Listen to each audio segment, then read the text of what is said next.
त्यावर मुंबईत अंत्यसंस्कार करण्याचे माईसाहेबांनी सांगितल्यावर पार्थिव नेण्यासाठी निम्म्या किमतीत विमान उपलब्ध करून देण्याची व्यवस्था जगजीवनराम यांनी केली. 6 डिसेंबरला संध्याकाळी 6 वाजेपर्यंत 26 अलीपूर रोड निवासस्थानीच बाबासाहेबांचं पार्थिव अंत्यदर्शनासाठी ठेवण्यात आलं होतं. त्यानंतर एका सजवलेल्या ट्रकवर पार्थिव ठेवून सफदरजंग विमानतळाच्या दिशेनं नेण्यात आलं. बाबासाहेबांच्या पार्थिवाशेजारी माईसाहेब आंबेडकर, भदंत आनंद कौसल्यायन, सोहनलाल शास्त्री, नानकचंद रत्तू इत्यादी लोक पार्थिवाशेजारी होते. दिल्लीतल्या सफदरजंग विमानतळावरून रात्री सकाळचे 10:30 वाजता विमान सुटणार होते. संसद भवनापर्यंत पार्थिव ठेवलेल्या ट्रकमागे हजारोंच्या संख्येत लोक चालत होते. दिल्लीतल्या निवासस्थानापासून सफदरजंग हा जवळपास अर्धा ते पाऊण तासाचा रस्ता गाठण्यासाठी रात्रीचे 10 वाजले. विमानतळाच्या आवारातही मोठ्या संख्येत अनुयायी जमा झाले होते. स्टार पार्थिव घेऊन विमान दिल्लीतून मुंबईत. स्टार बाबासाहेबांचं पार्थिव घेऊन विमान दिल्लीहून मुंबईच्या दिशेनं रात्री 10:30 वाजता निघालं. माईसाहेब, नानकचंद रत्तू, आनंद कौसल्यायन यांच्यासह एकूण 1 जण विमानात होते. हे विमान नागपुरात थांबवण्यात आलं. तिथे बाबासाहेबांना वंदन करण्यात आलं आणि विमान मुंबईच्या दिशेनं उडालं. विमान रात्री 1:55 7 डिसेंबर 1956 मुंबईतील सांताक्रूझ विमानतळावर उतरलं. बाबासाहेबांचं पार्थिव मुंबईत आणलं जाणार आहे, हे कळल्यावर राज्यासह देशभरातून लोकांचे थवेच्या थवे मुंबईत आले होते. आपला मायबाप गेल्याची भावना प्रत्येकाच्या चेहऱ्यावर आणि बोलण्यात होती. सांताक्रूझ विमानतळावरून रात्रीचे 2:25 वाजता रुग्णवाहिकेत पार्थिव ठेवून रुग्णवाहिका राजगृहाच्या दिशेनं निघाली. सांताक्रूझ ते दादर या रस्त्यादरम्यान मध्यरात्रीच्या वेळीही रस्त्याच्या दुतर्फा लोक फुलं घेऊन उभी होती आणि रुग्णवाहिका जवळ येताच तिच्यावर फुलं टाकून ढसाढसा रडत होती, असं चांगदेव खैरमोडे बाबासाहेबांवरील चरित्रात सांगतात. रात्रीचा वेळ असूनही राजगृहावर रुग्णवाहिका पोहोचायला 2 तासांपेक्षा अधिक अवधी गेला. पहाटेचे 4:35 वाजता राजगृहावर बाबासाहेबांचं पार्थिव घेऊन रुग्णवाहिका राजगृहावर पोहोचली, तेव्हा राजगृहाला लोकांनी वेढा घातला होता. हजारोंच्या संख्येत लोक जमा झाले होते. मृतदेह कुठे ठेवावा, यावर चर्चा सुरू झाली, तेव्हा भाऊराव गायकवाड आणि शंकरानंद शास्त्रींनी सांगितलं की, राजगृहाच्या पोर्चमध्येच पार्थिव ठेवावं, जेणेकरून लोकांना नीट दर्शन घेता येईल. मग आधी राजगृहात पार्थिव नेण्यात आलं आणि नंतर बाहेर पोर्चमध्ये ठेवण्यात आलं. माईसाहेब तिथं आल्या, तेव्हा त्या रडत होत्या. चांगदेव खैरमोडे लिहितात की, माईसाहेबांना रडताना पाहून लोक तुच्छतेने टोचून बोलत होते. ते मी स्वतः ऐकले. 2 रांगा पुरुषांसाठी आणि 2 रांगा स्त्रियांसाठी करून दर्शन घेण्यास सांगितलं गेलं. नागपूर रोडवरील रांगा राजगृहापासून दक्षिणेला फाळके रोडपर्यंत, तर खारेघाट रोडच्या रांगा किंग जॉर्ज, आताच राजा शिवाजी, स्कूलच्या बाजूने सरकत होत्या. अर्धा मिनिट उभं राहून अनुयायांना पुढे सरकवावं लागत होतं. सकाळी 8:30च्या सुमारास मुंबईचे तत्कालीन महापौर मिरजकर आणि कम्युनिस्ट नेते डॉक्टर रा. बा. मोरे हे हार घेऊन अंत्यदर्शनासाठी आले. बाबासाहेब दलितांचे राज्य स्थापण्याच्या आधीच निघून गेलात, असं तेव्हा मिरजकर म्हणाल्याची नोंद खैरमोडे करून ठेवतात. त्यानंतर 7 डिसेंबरलाच दुपारी 1 वाजता बाबासाहेबांचं पार्थिव सजवलेल्या ट्रकवर उंच आसनावर ठेवण्यात आलं. दिल्लीहून ज्या सुटात बाबासाहेबांना आणण्यात आलं होतं, तेच सूट अंत्ययात्रेदरम्यानही होतं. 1:15 वाजता राजगृहातून पार्थिव हलवण्यात आलं आणि अंत्ययात्रेला सुरुवात झाली.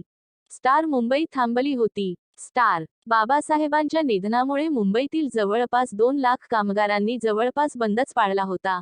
25 कापड गिरण्या पूर्णपणे बंद, तर 5 गिरण्या अंशतः चालू होत्या. परळ माटुंग्यातील रेल्वे वर्कशॉप संपूर्ण बंद ठेवण्यात आले होते. बाबासाहेबांच्या अंत्यदर्शनासाठी बॉम्बे पोर्ट ट्रस्ट (BPT) च्या गोदीतील सुमारे 25,000 कामगार आले होते. भारत सरकारनं 10 खास अधिकारी अंत्यदर्शनासाठी पाठवले होते, तसंच सांत्वनासाठी पाठवले होते. मुख्यमंत्री यशवंतराव चव्हाण आणि हंगामी राज्यपाल छगला यांनीही शोकप्रदर्शन करणारे संदेश पाठवले होते. मुंबई हायकोर्टातील हंगामी प्रमुख न्यायमूर्ती H.C. कोयाजी आणि औद्योगिक न्यायालयात प्रेसिडेंट M.R. मेहेर आंबेडकरांना श्रद्धांजली अर्पण केली. स्टार चौपाटीवर जनसागर. स्टार बाबासाहेबांच्या अंत्ययात्रा राजगृहावरून खोदादाद सर्कल, परळ ट्राम नाका, Elphinstone bridge, Gokhale road, Ranade road अशा मार्गाने शिवाजी पार्कजवळील चौपाटीवर पोहोचली. लाखोंच्या संख्येत लोक अंत्ययात्रेत सहभागी झाले होते. मुंबईनं एवढी मोठी अंत्ययात्रा क्वचित पाहिली होती. मिरवणुकीदरम्यान अंत्ययात्रा सयानी रोड आणि गोखले रोडच्या नाक्यावर आली, तेव्हा मागासवर्ग खात्याचे मंत्री ग. ते. तपासे. बांधकाम मंत्री नाईक निंबाळकर, उपमंत्री भ. ता. देशमुख, मुंबई सरकारचे मुख्य चिटणीस एम. टी. भन्साळी हेही सहभागी झाले. तसंच मंदू दनवडते, हॅरिस आर. टी. भंडारे, बा. च. कांबळे इत्यादी मंडळीही अंत्ययात्रेत सहभागी झाली. चौपाटीवर व्यासपीठ बनवण्यात आलं होतं. तिथं बाबासाहेबांचं पार्थिव ठेवण्यात आलं. पार्थिवाच्या बाजूला माईसाहेब आंबेडकर, पुत्र यशवंतराव आंबेडकर आणि पुतणे मुकुंदराव उभे होते. जळत्या मेणबत्त्या घेऊन इथेच बुद्ध भिक्षूंनी भिक्षू आनंद कौसल्यायन यांच्या मार्गदर्शनाखाली धार्मिक विधी पूर्ण केला. हे दृश्य पाहून अंत्यविधीसाठी जमलेल्या जनसागरातून एकच हंबरडा फुटला. स्टार. यानंतर आनंद कौसल्यायन यांनी भाऊराव गायकवाडांना भाषण करण्यास सांगितलं. गायकवाडांनी बाबासाहेब मुंबईत 16 डिसेंबरला बौद्ध धर्माची दीक्षा देण्यास येणार होते, याचा पुनरुच्चार केला. त्यानंतर लाखो अनुयायांनी पार्थिवासमोरच बौद्ध धर्माची दीक्षा घेतली. स्टार. यानंतर कौसल्यायन यांनी आचार्य प्रल्हाद केशव अत्रेंना भाषण करण्यास सांगितलं. स्टार. असा युगपुरुष शतकाशतकांत तरी होणार नाही. स्टार. आचार्य अत्रे आपल्या भाषणात म्हणाले, स्टार. मराठी पत्रकार आणि लेखकांच्या वतीने भारतातील एका महान विभूतीला श्रद्धांजली अर्पण करण्यासाठी मी उभा आहे. या महान नेत्याच्या मृत्यूने मृत्यूचीच कीव वाटू लागली आहे. मरणानेच आज आपले हसू करून घेतले आहे. मृत्यूला काय दुसरी माणसे दिसली नाहीत. मग त्याने इतिहास निर्माण करणाऱ्या या नरपुंगवावर, एका महान जीवनाच्या या ग्रंथावर, इतिहासाच्या एका पर्वावरच का झडप घातली. स्टार. स्टार. महापुरुषांचे जीवन पाहू नये असे म्हणतात, पण त्यांचे मरण पाहण्याचे भाग्य आपल्याला लाभले. आकाशातील देवांनाही हेवा वाटावा असे भाग्य त्यांना लाभले. भारताला महापुरुषांची वाम कधी पडली नाही, परंतु असा युगपुरुष शतकाशतकांत तरी होणार नाही. स्टार. स्टार. झंझावाताला मागे सारणारा, महासागराच्या लाटांसारखा त्यांचा अवखळ स्वभाव होता. जन्मभर त्यांनी बंड केले. आंबेडकर म्हणजे बंड. असा बंडखोर, शूरवीर, बहादर पुरुष आज मृत्यूच्या चिरनिद्रेच्या मांडीवर कायमचा विसावा घेत आहे. त्यांचे वर्णन करण्यास शब्द नाहीत. स्टार. स्टार. पु. ल. देशपांडेंनी केलं अंत्यसंस्काराचं धावतं वर्णन. स्टार. स्टार. चंदनाच्या चितेवर डॉक्टर बाबासाहेबांचं शव ठेवण्यात आलं. त्यानंतर शवाला सशस्त्र पोलीस दलाने 30 बंदुकीने बार काढून मानवंदना दिली.